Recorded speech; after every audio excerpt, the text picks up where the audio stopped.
शरद पवार हे एक तर राज्यसभा, लोकसभा, विधान परिषद किंवा विधानसभा या चारपैकी कुठल्या ना कुठल्या सभागृहाचे सदस्य ते राहिलेले आहेत. यावेळेला आपण पाहिलं की धक्कादायक गोष्टी घडल्या. म्हणजे मतदान करताना मतदारांच्या जे डोक्यात होतं अगदी त्याच्या काहीतरी तिसरंच घडलं. राज्यसभेच्या 7 महाराष्ट्रातील जागांसाठी निवडणुका जाहीर झालेल्या आहेत की शेवटचा निर्णय जो आहे तो उद्धव ठाकरेच घेतील, आम्ही फक्त आमची मतं मांडतो. म्हणजे इथे 24 तासाच्या आत संजय राऊतांचं स्टेटमेंट आपल्याला बदलताना, त्यामुळे ही जागा जी आहे ती शिवसेनेलाच जाणार असं आदित्य ठाकरेंनी स्पष्टपणे म्हणून टाकलेलं आहे.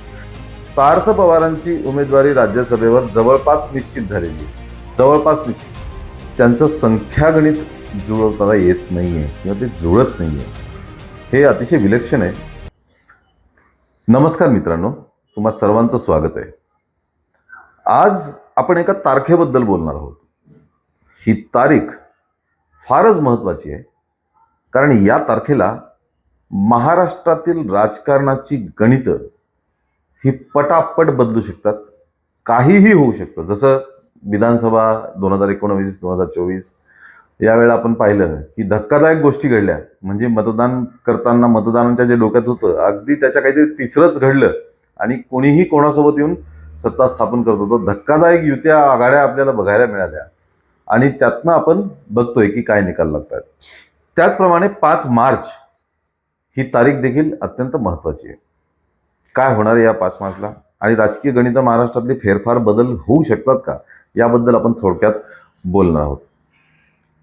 राज्यसभेच्या 7 महाराष्ट्रातील जागांसाठी निवडणुका जाहीर झालेल्या आहेत.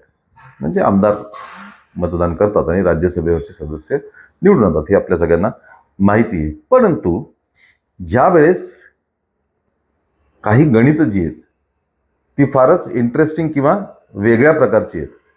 सर्वात प्रमुख गणित जे आहे ते म्हणजे शरद पवार हे पुन्हा राज्यसभेवर जाणार का डायरेक्ट राजकारणातनं निवृत्त होणार, हे 5 तारखेला आपल्याला कळू शकतं. कारण शरद पवारांनी अलीकडेच राजकीय कारकिर्दीची 60 वर्ष पूर्ण केलेली आहेत आणि या 60 वर्षांमध्ये शरद पवार हे एक तर राज्यसभा, लोकसभा, विधान परिषद किंवा विधानसभा या चारपैकी कुठल्या ना कुठल्या सभागृहाचे सदस्य ते राहिलेले आहेत.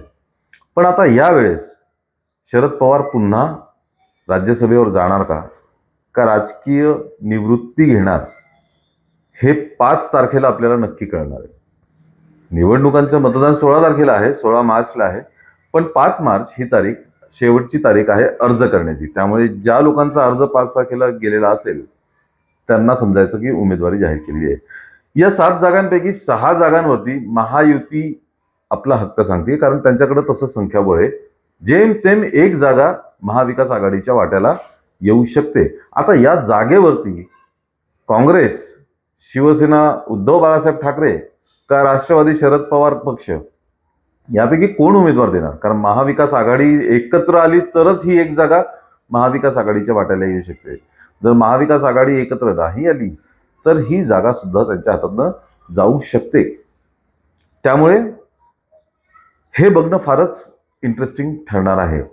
आता संजय राऊतांनी उघड सांगितलं होतं की शरद पवारांना जायचं असेल तर आमचा पाठिंबा आहे वगैरे. दुसऱ्याच दिवशी त्यांनी स्टेटमेंट बदललं की शेवटचा निर्णय जो आहे तो उद्धव ठाकरेच घेतील, आम्ही फक्त आमची मतं मांडतो. म्हणजे इथे 24 तासाच्या आत संजय राऊतांचं स्टेटमेंट आपल्याला बदलताना बघायला मिळतं किंवा कॉन्फिडन्स त्यांचा कमी झालेला बघायला मिळतोय. आदित्य ठाकरेंनी उघड सांगितलं की ही जागा आमचीच आहे, ही जागा शिवसेनेचीच आहे.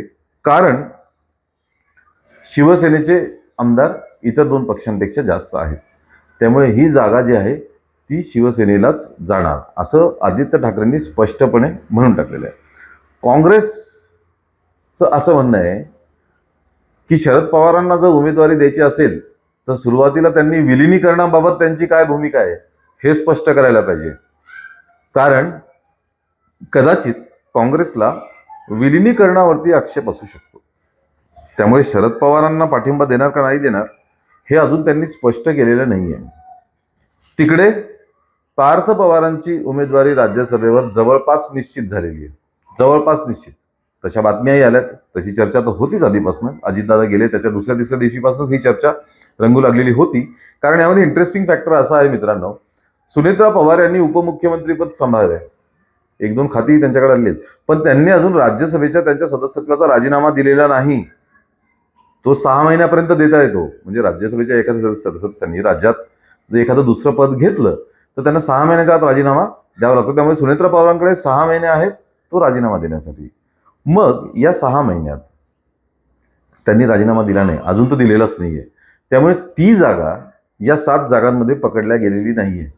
जर त्यांनी राजीनामा दिला असता आणि मग उपमुख्यपदपद घेतलं असतं तर या 7च्या 8 जागा झाल्या असत्या. पण अजून 7च आहेत. म्हणजे त्यांनी तो राजीनामा दिला नाही, म्हणजे सुनेत्रा पवारांनी किंवा अजितदादांच्या पक्षाने ती जागा आपली या निवडणुकांमध्ये येऊच दिली नाही. ती सेपरेट ठेवलेली आहे आणि जवळपास निश्चित झालंय की पार्थ पवार हे राज्यसभेवरती सुनेत्रा पवारांच्या जागी जाणार आणि त्याला कदाचित महायुतीचा पाठिंबा सुद्धा पूर्ण पाठिंबा असू शकतो.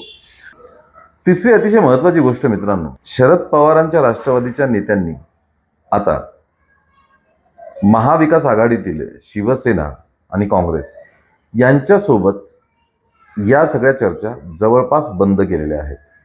2 दिवसापूर्वीच या बाबतीतली बैठक होती. त्या बैठकीला म्हणजे अधिवेशनाच्या पूर्वसंध्येच्या जेव्हा चहापानावर बहिष्कार टाकला होता त्याच्या आधीच्या संध्येला जी बैठक होती त्या बैठकीला फक्त काँग्रेस आणि शिवसेना उद्धव बाळासाहेब ठाकरे पक्षाचेच नेते हजर होते. जितेंद्र आव्हाड असतील किंवा जयंत पाटील असतील किंवा इतर ज्यांना बोलवलं होतं चर्चेसाठी ते गेले नाहीत. दुसऱ्या दिवशी त्यांनी कारणं सांगितली की मी वैयक्तिक कामात होतो. जयंत पाटील म्हणाले मला एका लग्नाला जाणं आवश्यक होतं.